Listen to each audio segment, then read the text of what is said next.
ఇంటికాడ నా చేతిలో ఫోన్ లాక్కున్నారు సార్ వీళ్ళు. కానిస్టేబుల్స్ ఇద్దరు నా ఫోన్ లాక్కొని ఇక్కడికి వచ్చేసారు, స్టేషన్ కి తీసుకొచ్చేసారు. నన్ను ఆడు చచ్చిపోయాడు అనుకో వెళ్ళిపో అన్నాడు. నేను ఏడ్చుకుంటా పక్కన కూర్చున్నా.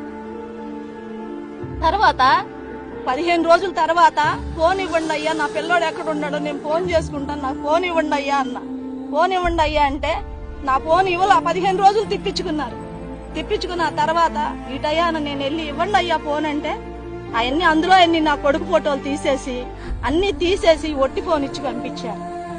ఏంటి నువ్వు నీ కొడుకు చచ్చిపోయాడని చెప్పానుగా, ఎందుకు వస్తున్నావు నువ్వు అన్నాడయ్యా. నాకు భయం వేసి నేను ఉన్న చోట్ల అన్ని ఎత్తుక్కున్నా, నాకు ఎక్కడ దొరకలా, నాకు ఎక్కడ కనపడ. ఆఖరికి నిన్న గవర్నమెంట్ హాస్పిటల్ కూడా వెళ్ళి మాసిలో కూడా చూసుకున్నాను.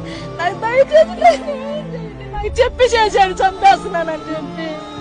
నా బిడ్డ నాకు లేడయ్యా, నా బిడ్డ నాకు తెచ్చినట్టు అందరికి నాకు ఓపిక కూడా లేదు. నేను తిండి తిరుగుడు తిరిగానయ్యా. నాకే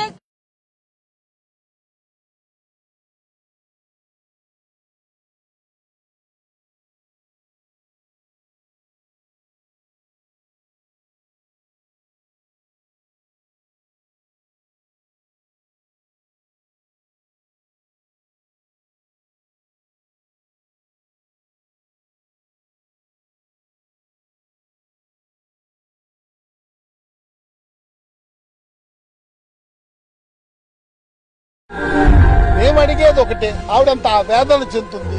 ఆ సీసీ ఫుటేజ్ ఇమ్మనండి, లేదైతే తప్పని ఆవిడ వెళ్ళిపోతుంది. ఆ మనిషిని ప్రొడ్యూస్ చేయండి, వాడి మీద ఎన్ని కేసులు ఉంటాయని కేసులు పెట్టండి, ఇంకో 10 కేసులు పెట్టండి. నాకు అభ్యంతరం. ఆమె తరపున నేను లీగల్ గా అంటే not as advocate, we are representing on behalf the human rights committee. మా డిమాండ్ ఒకటేనండి, తప్పు చేసిన పోలీసులపై చట్టపరమైన చర్యలు తీసుకోవాలి. ఆ కుర్రోడు ఎవరైతే 20 రోజుల నుంచి కనిపించట్లేదో ఆ కుర్రోడిని పోలీసులు ప్రొడ్యూస్ చేయాలి. పోలీసు అధికారులు ఎవరైతే దీనికి బాధ్యులై ఉన్నారో వాళ్ళ మీద చర్య తీసుకోవాలి, సస్పెండ్ చేయాలని